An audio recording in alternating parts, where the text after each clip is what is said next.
চলতি বিপিএলে টানা ৫ ম্যাচেই হারল ঢাকা ক্যাপিটালস। সিলেট আন্তর্জাতিক স্টেডিয়ামে চিটাগং কিংসের বিপক্ষে ৩৩ বলে ৮২ রানের এক বিস্ফোরক ইনিংস খেলেছেন সাব্বির রহমান।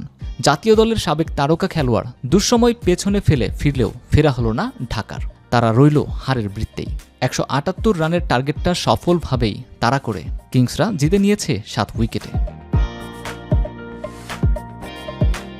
৮২ রান করার পথে ২২ বলে ৫০ পূর্ণ করেন সাব্বির। ইনিংসে ছক্কা মারেন ৯টি। বিপিএলে বাংলাদেশি খেলোয়াড়দের মধ্যে এক ইনিংসে যৌথভাবে দ্বিতীয় সর্বোচ্চ ছক্কার রেকর্ড এটি। সাব্বিরই ২০১৬ সালের বিপিএলে রাজশাহীর হয়ে বরিশালের বিপক্ষে ১৮২ রান করার পথে ৯টি ছক্কা হাঁকিয়েছিলেন। তামিম ইকবাল ১১ ছক্কা মেরেছিলেন ২০১৯ সালের ফাইনালে।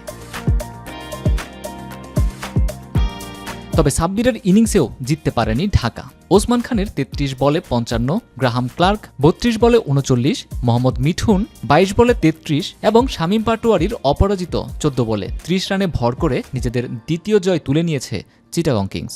৩ ম্যাচের দুটিতেই জিতে নিয়েছে বন্দরনগরীর দলটি। ম্যাচ সেরা হয়েছেন ২১ বলে ৩ উইকেট নেয়া কিংসের পেসার খালেদ আহমেদ। নূরে আল জুবায়েদ, বাংলাদেশের খবর।